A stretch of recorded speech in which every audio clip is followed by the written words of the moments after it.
Hello friends, welcome to your English coach. और दोस्तों, आज की इस वीडियो में हम बात करेंगे how to write IELTS writing task 2। दोस्तों, अगर आप आइल्स राइटिंग टास्क 2 से स्ट्रगल कर रहे हैं, आपको आइडियाज़ नहीं आ पाते और आपको ये नहीं पता होता कि कैसे लिखें, तो यह वीडियो आपके लिए है।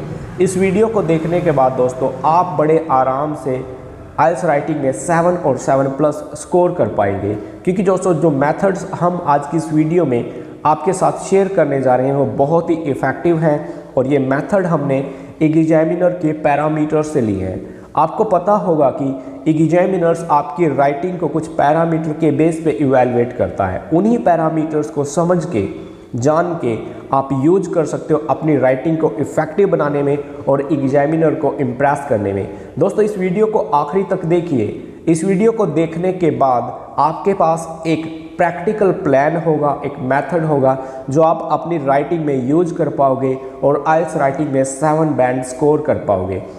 एक भी पॉइंट को मिस मत करें। अगर एक भी पॉइंट आप मिस करते हो तो जो एक चेन होती है इफेक्टिव स्कोर करने में, वो मिस हो जाएगी। वीडियो को आखिरी तक देखिए। दोस्तों, अगर इस वीडियो में आप कुछ समझ नहीं पाते हो तो हमें कमेंट में ज़रूर बताएं। और एक बात और कहना चाहूँगा, अगर अभी तक आपने हमारे चैनल को सब्सक्राइब नहीं किया है, do not forget to subscribe because we are committed to help you score band high in your IELTS examination। चलिए दोस्तों, वीडियो को शुरू करते हैं। तो फ्रेंड्स, हम आ गए अपने कंप्यूटर स्क्रीन पर और हमारे पास यहाँ पे एक ब्रांड न्यू आइल्स राइटिंग टास्क 2 है। इसी की मदद से दोस्तों हम जानेंगे कि आप आइल्स राइटिंग टास्क 2, 7 और उससे ज़्यादा बैंड के लिए कैसे लिख सकते हैं। सबसे पहले बात करेंगे दोस्तों एग्जामिनर के पैरामीटर्स की। इन पैरामीटर्स को समझ के आप अपनी राइटिंग को बड़े अच्छे ढंग से प्लान कर पाओगे और उसके बाद दोस्तों शेयर करेंगे हम कि कैसे आप एक इफेक्टिव राइटिंग टास्क 2 लिख सकते हो। फ्रेंड्स, जब भी एग्जामिनर आपकी राइटिंग टास्क 2 को या किसी भी राइटिंग को इवैल्यूएट करता है तो वो 4 की पॉइंट्स को ध्यान में रखता है। सबसे पहला, आपने उस टास्क के सभी पार्ट्स को एड्रेस किया है या नहीं। उसमें आपको क्या करना है, जो भी आपके राइटिंग स्टेटमेंट में पूछा गया है, एडवांटेज और डिसएडवांटेज वो भी बताने हैं। अगर वहां पे ओपिनियन पूछे गए हैं वो भी बताने हैं। I mean to say that कि आपको अपने टास्क को अच्छे से एड्रेस करना है। उसका एक इंट्रोडक्शन होना चाहिए। उसके बाद दोस्तों आपको बॉडी 1, बॉडी 2 और कंक्लूजन लिखना है। जो बात आपसे पूछी गई है आपको वो बात वहां पे लिखनी है। दूसरा, आपकी राइटिंग में ज्यादा से ज्यादा कॉम्प्लेक्स और कंपाउंड सेंटेंसेस हो। आपको सिंपल सेंटेंस लिखना अवॉइड करना है। कोशिश कीजिए कि आप ज्यादा से ज्यादा लंबे सेंटेंसेस लिखो। उसके बाद आपको इफेक्टिवली पैराफ्रेज करना है। जैसे हम इंट्रोडक्शन लिखते हैं, इंट्रोडक्शन को हमें अपने वर्ड्स में लिखकर अपना टास्क शुरू करना होता है। कई बार क्या होता है कि बहुत से ऐसे स्टूडेंट्स हैं उसको सेम लिख देते हैं और उनका स्कोर कम हो जाता है। और यहाँ पे एक दोस्तों वार्निंग भी है, avoid rewriting the statement. Statement को आप रीराइट मत कीजिए। And after that take care of full stops and punctuation. कहाँ पे आपको फुल स्टॉप लगाना है, कहाँ पे आपको कोमा लगाना है, ये सारी की सारी चीजें आपको अपने राइटिंग टास्क 2 में ध्यान में रखनी है।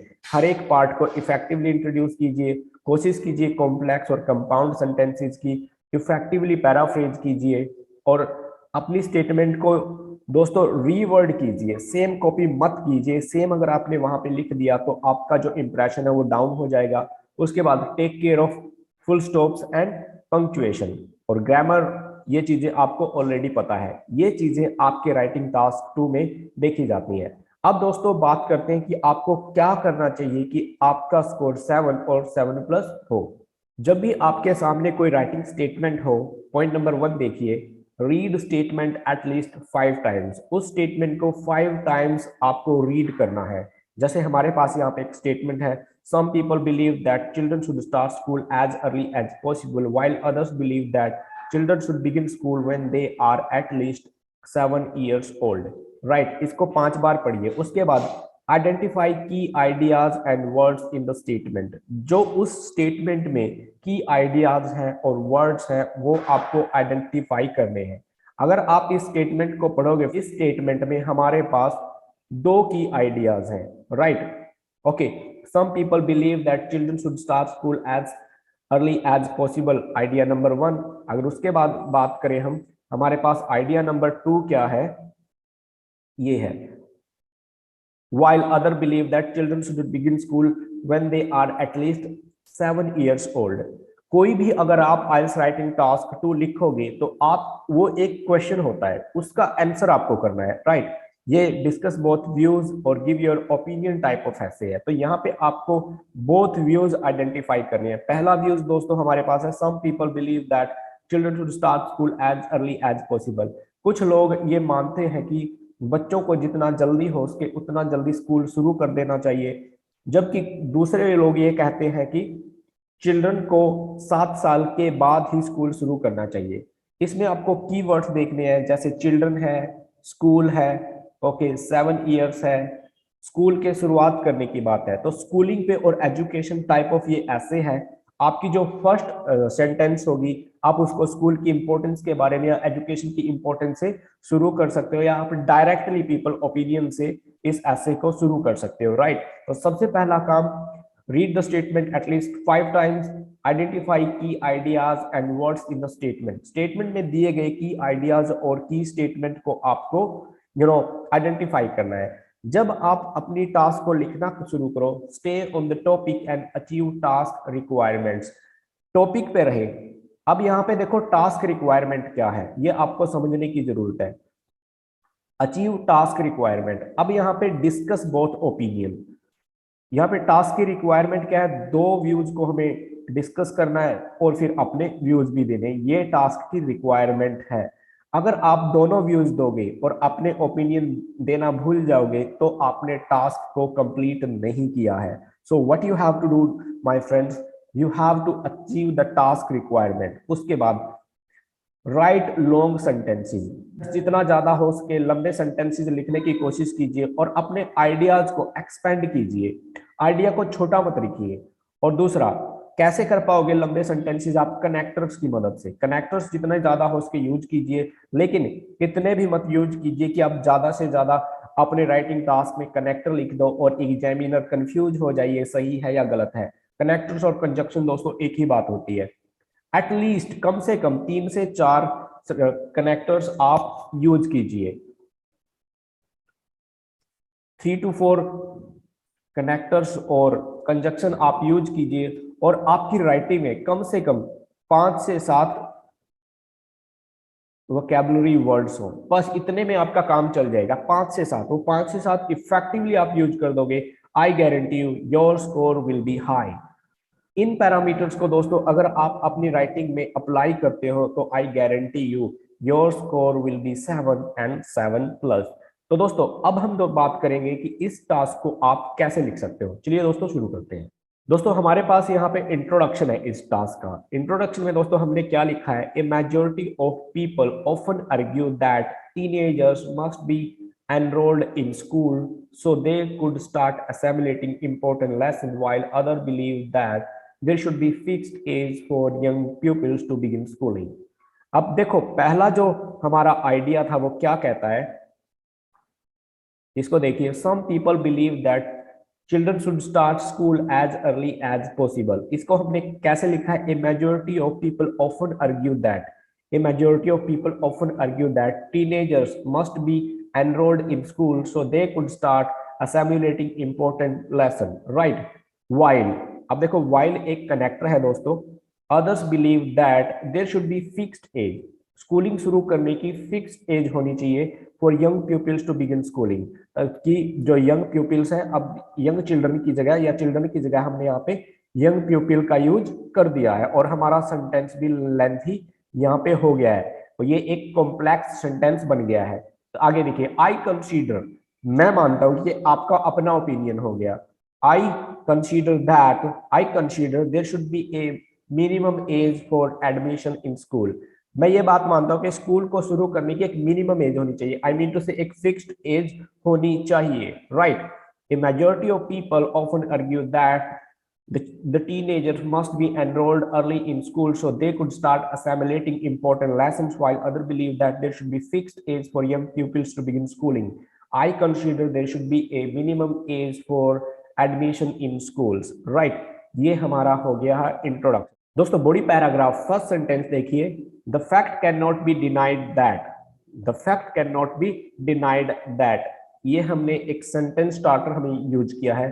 Children are enrolled in schools after 6 or 7 years of their birth in many countries. जो चिल्ड्रन है उनको बहुत से देशों में 6 या 7 साल, जन्म के 6 या 7 साल बाद एनरोल किया जाता है। The minimum age for schools has been fixed after conducting many studies and research by pedagogues and psychologist. जो मिनिमम एज है चिल्ड्रन की वो आफ्टर रिसर्च के बाद फिक्स की गई है। किन्होंने ये रिसर्च किया? पेडागोग्स, जो चाइल्ड साइकोलॉजी को समझते हैं, और साइकोलॉजिस्ट के द्वारा। It is also suggested that, ये भी सजेस्ट किया जाता है कि children should spend their maximum times with their guardian so they could learn to walk and attain speech clarity. ये सजेस्ट किया जाता है कि चिल्ड्रन को अपना ज्यादातर टाइम अपने पेरेंट्स के साथ, गार्जियन के साथ बिताना चाहिए ताकि वो चलना सीख जाए और स्पीच क्लियरिटी अटेन करें। स्पीच क्लियरिटी अटेन करें, आई मीन टू से कि वो अच्छे से बोलना सीख जाए। टीचर से ये उम्मीद की जाती है, they are expected to identify the information before they commence schooling, right. The parents can also teach offspring some casual behaviour that may help when they venture out to study. ये और parents को teach करना चाहिए common behaviour या casual behaviour जो उनकी मदद करेगा स्टडी में जब वो बाहर जाए, जब वो स्कूल जाएंगे। This we have written in our body paragraph 1। एक बार और इसको देखिए दोस्तों। The fact can not be denied that children are enrolled in schools after 6 or 7 years of their birth in many countries. The minimum age for schools has been fixed after conducting many studies and research by pedagogues and psychologists. It is also suggested that children should spend their maximum times with their guardians so they could learn to walk and attain speech clarity. The teenagers are also expected to identify key information before they commence their schooling. The parents can also teach their offspring some casual behavior that may help them when they venture out to study. Right? तो ये हमने अपने body paragraph में लिखा है। अब बात करते हैं दोस्तों बॉडी पैराग्राफ 2 की। Paragraph 2, first sentence, it is true that parents are concerned about schooling of their children. जो पेरेंट्स हैं वो अपने चिल्ड्रन की स्कूलिंग के लिए कंसर्न है।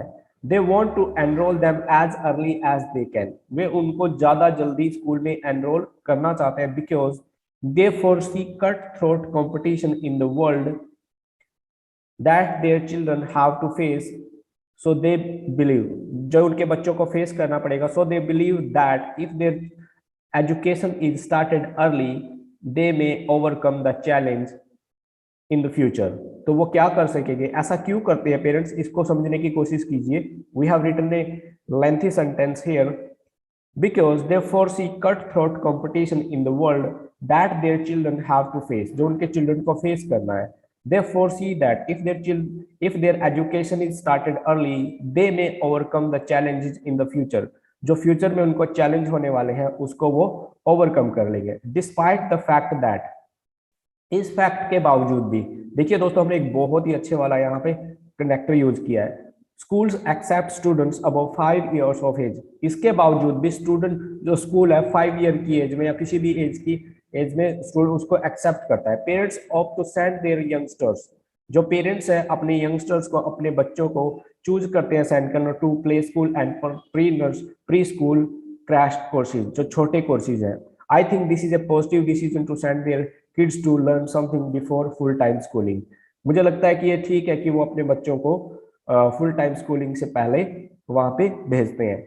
अब देखो स्कूल में फिक्स्ड एज होनी चाहिए, फर्स्ट पैराग्राफ में हमने ये मान लिया है, लेकिन दूसरी बात हमने ये भी कह दिया है कि प्ले स्कूल्स हो गए, प्री नर्सरी प्रोग्राम्स हो गए, वहां पे यंगस्टर्स को भेजा जा सकता है। Okay, this we have written in body paragraph 2। अब बात करते हैं दोस्तों कंक्लूजन की। कंक्लूजन में दोस्तों हमने क्या लिखा है? To sum up, the children must be admitted to school after reaching minimum age set by educational institution. तो यहाँ पे क्या लिखा है? The children must be admitted to schools after reaching minimum age set by educational institution. It doesn't mean that parents have to wait, their offspring can be sent to pre nursery school. इसका मतलब ये नहीं है कि उनको wait करना पड़ेगा। Their children can be sent to pre nursery school और play school to groom their children and start educational journey as soon as possible. तो यहाँ पे पेरेंट्स क्या कर सकते हैं? वो अपने बच्चों को प्री स्कूल में भेज सकते हैं ताकि वो ग्रूम हो और उनकी एजुकेशन पहले शुरू हो जाए। So this we have written in 7+ then IELTS writing. यहाँ पे दोस्तों आपको एक बात का ख्याल रखना है, सबसे पहले हमने इंट्रोडक्शन लिखा है, इंट्रोडक्शन में हमने रीवर्ड्स में स्टेटमेंट को लिखा है, उसके बाद दो ओपिनियन को हमने यहाँ पे डिस्कस किया है और साथ ही साथ अपना ओपिनियन भी लिखा है। तो ये हमने टास्क अचीवमेंट किया। दोस्तों आइल्स का कोई भी राइटिंग टास्क टू आपके पास आए, सबसे पहले उसको 5 से 7 बार पढ़िए और उसकी टास्क अचीवमेंट को देखिए। 3 से 4 अच्छे कनेक्टर यूज कीजिए, 5 से 7 अच्छे वोकेबलरी वर्ड्स वहां पे यूज कीजिए। आई गारंटी यू बहुत अच्छे ढंग से आप आइल्स में 7 बैंड स्कोर कर पाओगे। देखिए यहाँ पे हमने एनरोल वर्ड का यूज किया है फॉर एक वोकेबलरी के तौर पे, और दूसरा ये देखिए साइकोलॉजिस्ट और पैडागोग्स, हमने इन अच्छे वर्ड्स को यहाँ पे यूज किया है ताकि एग्जामिनर को लगे कि we have written our essay in an effective manner. I hope that आपको एक सिस्टम समझ में आ गया होगा कि किस तरीके से आप आइल्स राइटिंग टास्क 2 को बड़े आराम से लिख पाओगे और अच्छा बैंक स्कोर कर पाओगे। Friends, if you have any suggestion और अगर आपको ये पूरा टास्क अच्छे से समझ में आ गया हो, do not forget to let us know, हमें बताना ना भूलें। इस तरीके से आप अगर अपनी ऐसे प्लानिंग करते हो तो I guarantee you will be able to score band 7 और मोर। उम्मीद करता हूं दोस्तों कि अगले एग्जाम में आप अच्छा बैंड स्कोर करने वाले हैं and you are going to achieve your dreams. कोई सजेशन हो तो बताना ना भूलें। अगर अभी तक आपने हमारे चैनल को सब्सक्राइब नहीं किया है, do not forget to subscribe. Thank you, see you next time.